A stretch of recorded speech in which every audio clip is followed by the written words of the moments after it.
శ్రీమాత్రే నమః.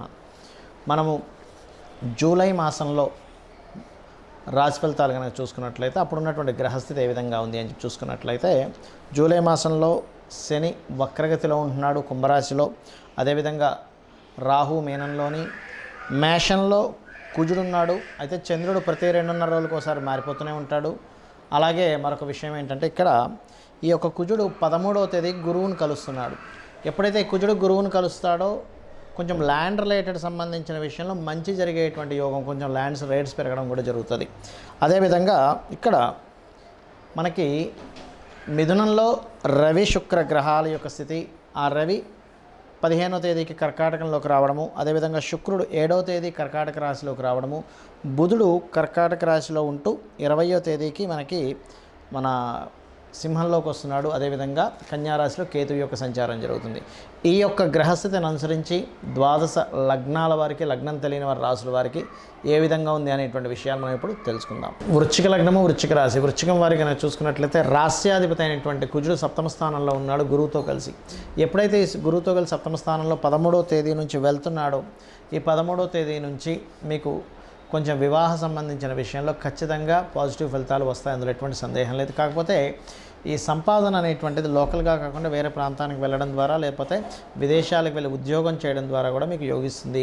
కాకపోతే ఈ వృశ్చికం వారికి కనుక చూసుకున్నట్లయితే పంచమ స్థానంలో రాహు అనేటువంటిది రాజయోగాన్ని ఇస్తున్నాడు అక్కడ కొంతవరకు రాజకీయ పరంగా. కాకపోతే సంతానం కోసం ప్రయత్నం చేసేటువంటి వారు కొంత జాగ్రత్తగా ఉండాలి. మరియు అదేవిధంగా ఇక్కడ గమనించుకున్నట్లయితే ఫైనాన్షియల్ గ్రోత్ అయితే ఉంటుంది, దాని గురించి ఏమి ఇబ్బంది పడాల్సిన అవసరం లేదు. కాకపోతే కొంత కాంపిటేటివ్ రిలేటెడ్ అండ్ అదేవిధంగా కొంత స్పోర్ట్స్ రంగాల్లో ఉండేటువంటి వారికి మరింత యోగ్యవంతమైనటువంటి ఫలితాలు కనిపిస్తున్నాయి. మరియు అదేవిధంగా గమనించుకున్నట్లయితే ఇక్కడ ఈ సప్తమ స్థానంలో ఉండేటువంటి గురువు ఇష్టపడిన వారిని వివాహం చేసుకోవడానికి మీకు ఫైనల్ బాగుంది చెప్పాలంటే కాంబినేషన్ అనేటువంటిది.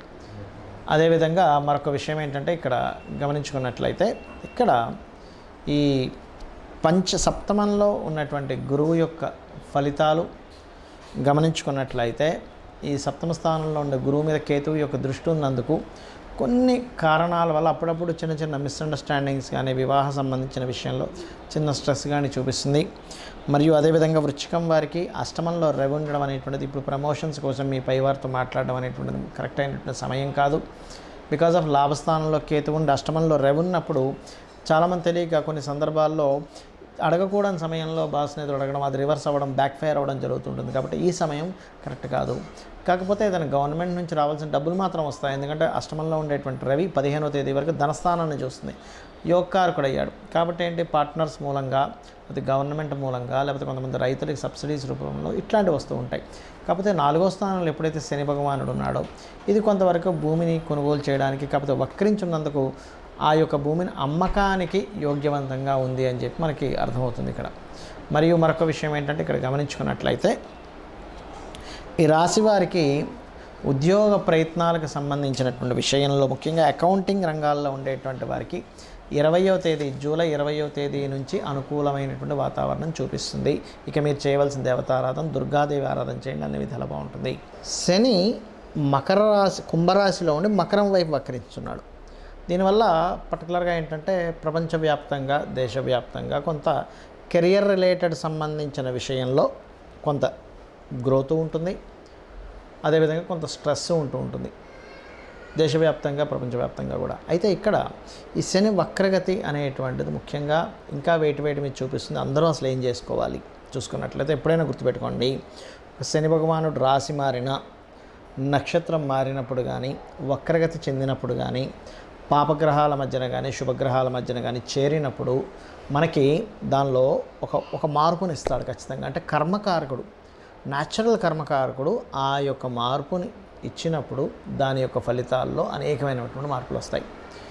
ఇది ముఖ్యంగా దేశ రాజకీయాల మీద ప్రభావం చూపిస్తుంది శని వక్రగతి అనేటువంటిది. అదేవిధంగా రెండవది ఏంటంటే జాబ్స్, ఎంప్లాయ్మెంట్స్, వీటి మీద ఒక పాజిటివ్నెస్ని కూడా ఇస్తుంది, అందులో ఎటువంటి సందేహం లేదు.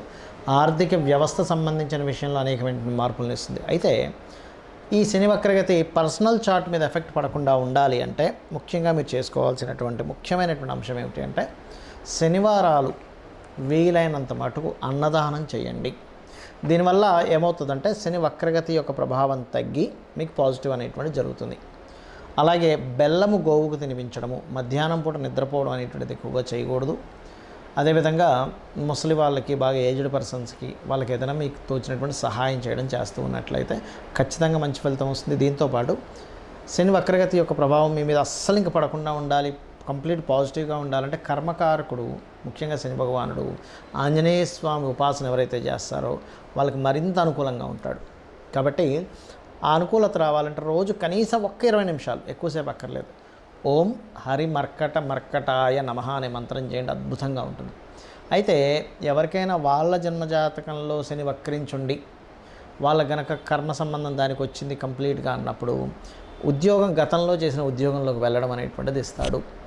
గతంలో ఇంతకుముందు చేశానండి జాబు, వాళ్ళు మళ్ళీ పిలుస్తున్నారు, ఇటువంటివి వింటూ ఉంటారు, గుర్తుపెట్టుకోండి. అలాగే ఎప్పుడైనా గుర్తుపెట్టుకోండి, గోచార గ్రహాల యొక్క ఫలితం ఒక ఎత్తు అయితే మన personal chart is most important.